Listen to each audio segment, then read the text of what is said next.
bring this colossal, struggling civilization to life is quite thrilling. The scope of this is what makes it so different. It's massive. The size and scale of Tut is amazing. There's huge epic scale battles and elaborate sets and chariots and horses. Nothing about this production is small. The audience want a lot, and I think they're getting it. My mind is blown by everything that they've made, and it's unreal. It has the qualities that you need for something which is ancient, but yet it has an immediacy to it as well. All the characters are very layered, they're relatable. The journeys they're going through on this show feels contemporary because it really wasn't that different. You have really epic and visceral action, yet all that is in support of a very classic love story. And all that's wrapped around a classic tragedy. I suppose Shakespeare would have called it the tragedy of King Tut. Death waits for us all.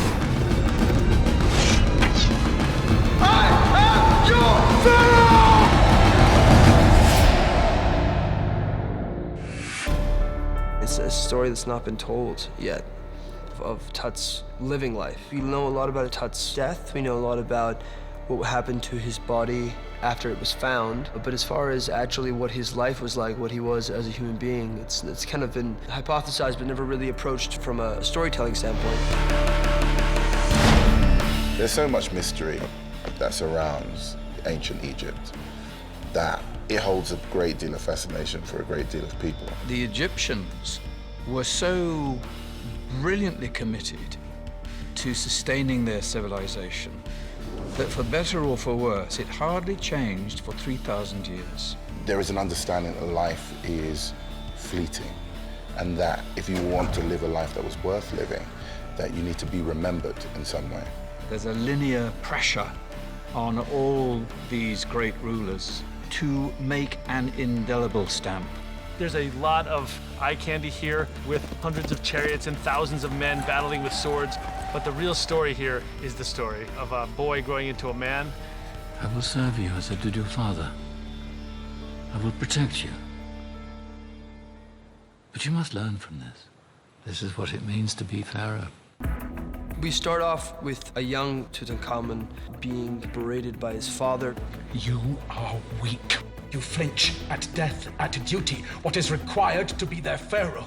And then we jump several years later to kind of the boy prince. You see him battling with what it is to actually lead a group of people. And there's resistance from everyone. There are all these other characters around him who are all vying for power. And I think for him, it's this personal journey of figuring out who he is. How is he going to be remembered? Fate is not what you are given. It is what you take.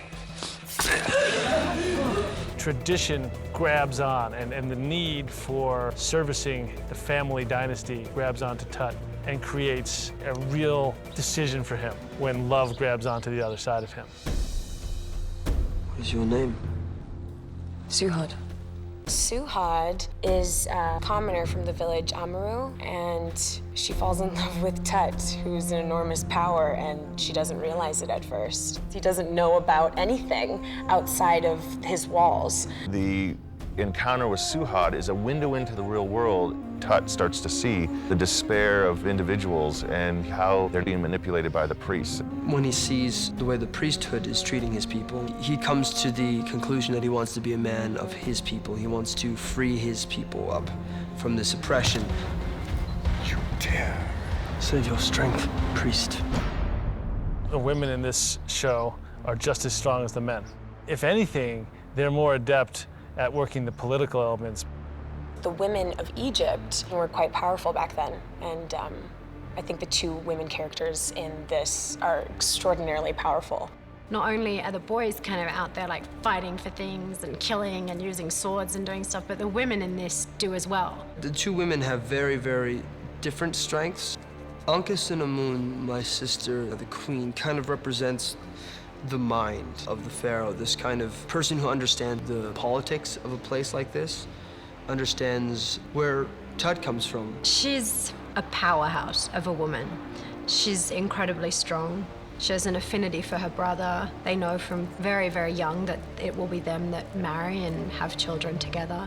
So they know they'll never really be able to have a true love, and she's madly in love with Ka, who's his best friend. I will not wait for the next life to be with you.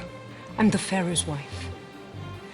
Our chance of a future ended the day I married Toutankhamon. Ka grew up in the palace with Tut, essentially like brothers. He's a gifted warrior, and since a young age he fell in love with Anki, and they've had this complicated love for each other.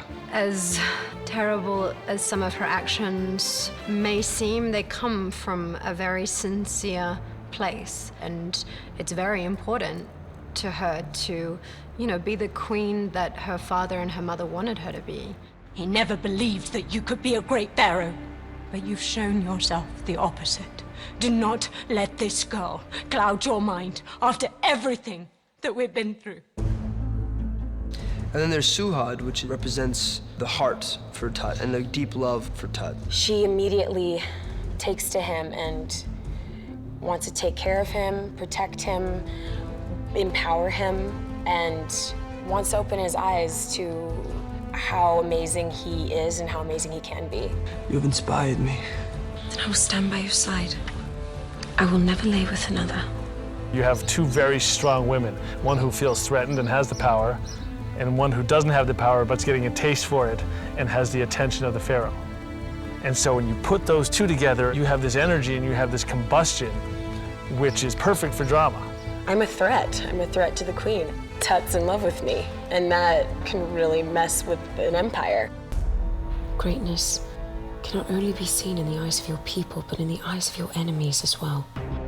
Well, once Tut starts to get a sense of his own individualism, once he starts to understand the power he has, he starts to cause trouble.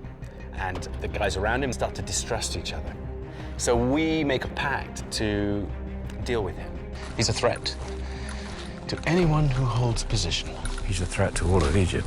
The three forces in the Egyptian empire is General Horemheb, Amun, the high priest, and I.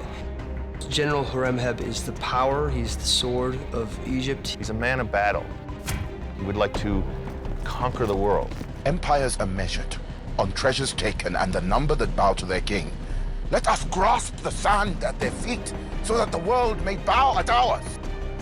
Horemheb has never had to answer to anyone. He's always had some autonomy in his field of battle, and now he has this young pharaoh trying to move his way in and prove himself on the battlefield. Horemheb's relationship with Tut is a very tumultuous one. He sees Tut as a little boy, not someone who is ready to lead Egypt into the greatness that he's always seen it. No one fears you. You're the boy king who lives behind other men. My character is best described, I think, as an Egyptian fundamentalist. High priests were astonishingly influential in society. They dictated from God. Tut can see that the priests are abusing their power. And Amun is obviously the head of the snake, and throughout the show constantly insults Tut's authority and undermines him. As soon as he starts to get a sense that Tut might want to do away with the current religious structure, that's when Tut becomes his enemy. Through you, his true believers, Toutankhamon will be removed from this world. And then you have the Vizier Eye, who is really the most complex character because he is at once loyal and he has his own agenda. I'm a man whose thoughts are invisible. He never really tells a lie. He always tells a truth that is advantageous to him. Our enemies watch. They see a young, untested pharaoh on the throne. We must act. Just when you think, God, he really is against Tut, you see him being loyal to Tut, and that's the charm and beauty of his characters we never really know, nor does Tut. Tell me the truth. Not what you think I want to hear. Sir Ben just said to me the other day about Avan. It was very simple. He said, boy, you sure found the right Tut.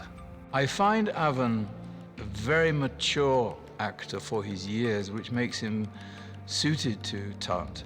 He carries the weight of a leading role lightly on his shoulders, deeply sensitive, very intelligent actor.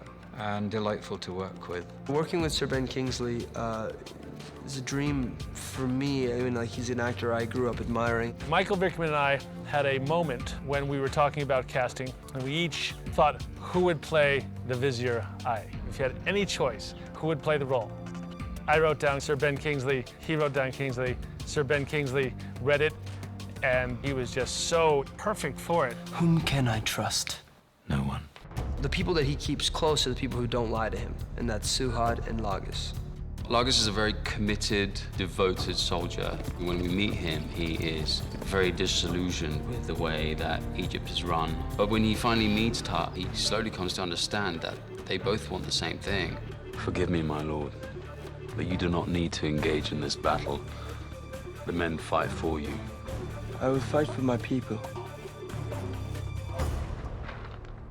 With my men and with you. You speak to any actor, and I think everyone is harboring the secret desire to kind of do action battles.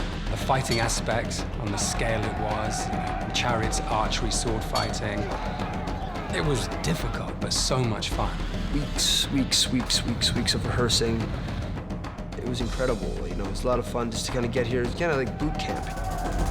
We have some tough and violent fights, and the actor's gonna really be involved on the fight because they don't really have doubles. Every actor is a child at heart. When I get to do a sword fight, I do get excited about it. We've been lucky enough to have 60 stunt people on this show. Most big movies don't have 60 stunt people. We have had 60 stunt people that have enabled us to really push these action sequences to a level that is as good as any feature out there. We went there. We shot out in the deserts in these extreme places with winds, and everyone came out like literally bloodied and bruised and beaten and sore. When we think of Egypt, we think of deserts and we think of arid, dry land. And I think Morocco lends itself to that kind of world so we can inhabit it. Morocco is a very cool place to shoot. The desert itself and the sun become characters. It plays a part into this kind of world that Tut would have walked around in. Our decision early on was to take advantage of Africa, take advantage of Morocco. This particular story, I felt, had to be told in the real wind, in the real heat, in the real sand. It helps me, being in the hot, baking sun, to be under that heat and feel the stones and sand under my feet, rather than being in a studio where you don't really feel like you're there. I love Morocco. I don't think anywhere else in the world could you build such elaborate, amazing sets. 63 sets were built on this production. Everything here has to be made. So all those pieces are sculpted, then there's molds made and large amounts of plaster. The thing about sets like this is that they have to have a lot of presence or gravitas. And you've got someone like Ben Kingsley who has tremendous presence and gravitas. You want to give him things that make him feel he's there. The acoustics of every building is extraordinary. And therefore, when we speak, when we address the room, and they filled the room, architecturally they were designed to carry the human voice, like great cathedrals are. And this, for us actors, is an extraordinary bonus. The sets we have here are huge. You can easily look in many, many places and not see anything from the modern world at all. All the extras, hundreds of them, are wearing fantastic detailed costumes. They come in the morning and everyone, a couple people dress you, and it's kind of like how I imagine it would be to be a pharaoh. It's kind of helpful, actually. Everyone coming in and dressing you and getting you ready to go present and be a pharaoh. And it's kind of how it would be for Toutankhamon in the morning, I would imagine. You put all this stuff on and you become a completely different person. And this is all hand-pleated silk. To represent that period, you have to use the real fabric. So we are trying to stay in natural fabric as much as we can. Everything is made by hand. I asked him where he was going to draw the line between background quality and Tut. And he said, the guy who's 800 meters from the camera, who's a background artist who will never come closer than 3 football fields, I put as much effort into making his wardrobe as I do Tut's. And that kind of really spoke to how we're doing this. It's across the denominator of the entire show. There's this level of authenticity that brings us to the moment of saying action.